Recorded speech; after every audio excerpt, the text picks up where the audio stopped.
je m'appelle Héloïse Trudel et j'étudie dans la technique gestion intervention en loisirs. Aujourd'hui, comme vous avez pu voir avec mon magnifique habit, on va parler de l'initiation à la raquette pour débutants. Donc les sujets qu'on va aborder vont être les descriptions des raquettes d'usage général. On va par la suite parler de comment bien s'habiller pour rester au chaud. On va aussi parler de certains conseils pour perfectionner sa technique.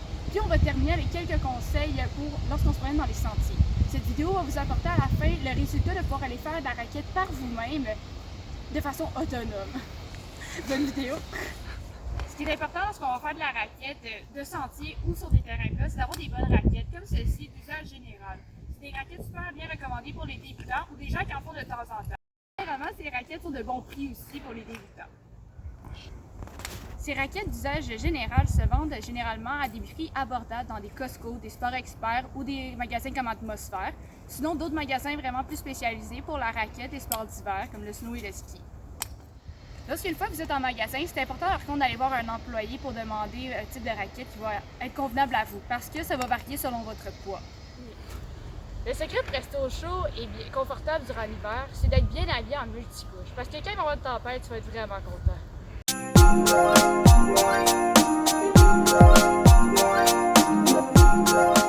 Lorsqu'on va faire de la randonnée, c'est important de mettre des bons bas. Des bons bas veut dire pas des bas de laine, mais des bas de coton. Pourquoi pas des bas de laine? Parce qu'on va marcher. Donc quand on marche, on sue. Puis quand on sue, à la fin, on a froid. Fait que c'est important de mettre des bas de coton. Aussi, ce qui peut être intéressant, c'est de mettre une doudoune ou un polar d'hiver en dessous de notre manteau. Comme ça, si on a trop chaud, on a juste à l'ouvrir, puis il va y avoir notre polar ou notre doudoune après. Si on va aller faire de la randonnée en hiver, c'est important d'être en multicouche. Pourquoi? Parce que quand il fait chaud, c'est important de pouvoir en enlever. Donc autant avoir des manteaux qui sont bien isolés, mais qui sont aussi avec des airs comme ça sur le côté, c'est excellent à avoir. Une bonne salopette, des bonnes bottes, puis c'est important d'avoir une tuque, un cache-cou, puis des mitaines. Si vous commencez à transpirer, c'est important d'enlever quelques couches à la fois parce que sinon vous allez attraper le froid. Passons maintenant au conseil pour perfectionner sa technique. Sur de la neige molle, utilisez l'avant de vos bottes pour bien ancrer vos pieds dans la neige. Lorsque la pente est abrupte, essayez de monter en zigzag jusqu'à haut de la pente.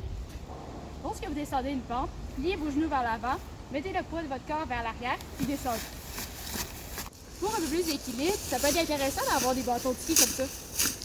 Un autre truc qui peut être intéressant, assurez-vous que vos crampons soient bien ancrés dans la neige, puis mettez vos bâtons devant vous pour garder l'équilibre. Lorsqu'il y a de la glace et que vous pensez que vous allez commencer à tomber, c'est important de s'asseoir, comme ça vous allez empêcher la chute.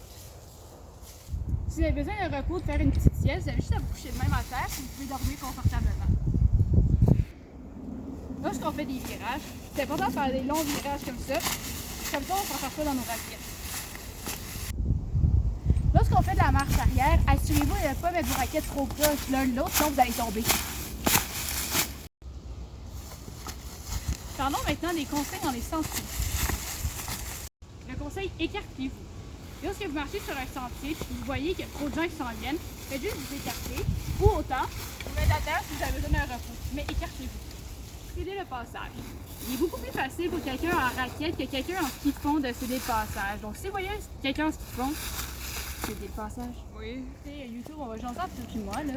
Si vous voulez faire des sentiers, c'est vraiment intéressant. Mais pour des débutants, c'est quand même difficile. Mais faites essayer, ça vaut la peine. Les meilleurs pour le moment pour faire de la raquette, c'est certainement pas en automne quand il fait 15 degrés comme aujourd'hui, mais certainement quand il fait au moins en bas des zéros et qu'il y a de la neige. Ça, je vous conseille. Les bienfaits de faire de la raquette sont nombreux. Premièrement, ça te permet d'être en santé.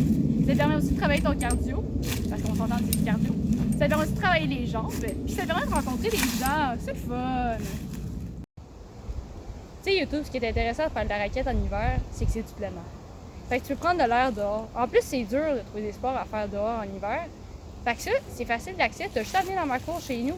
À Laval, il y a un beau sentier. Tu peux avoir du fun. Puis, quand tu t'écrases à terre, tu peux regarder la nature, prendre un temps. Puis je suis vraiment bien pour être comme moi en ce moment. Alors voilà ce qui conclut notre vidéo d'initiation à la raquette d'hiver. Donc aujourd'hui, on a parlé de description des raquettes d'usage général. On a aussi parlé de comment bien s'habiller pour aller faire de la raquette en hiver. On a parlé de quelques conseils pour perfectionner sa technique. Puis on a conclu ça avec quelques conseils pour les sentiers. Donc j'espère que vous avez beaucoup apprécié la vidéo.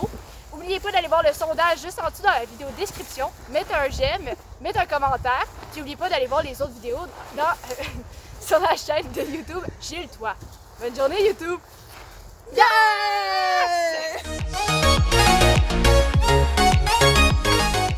C'est drôle! Un gros face bomb, genre. Ouais, ok, à la fin, là. Ouais. Ok, fait on va faire. C'est comme si on coupe et à la fin on met ça. Ouais, ok. C'est bon? Sur Fait ce, que- passez une bonne journée, YouTube. Oh!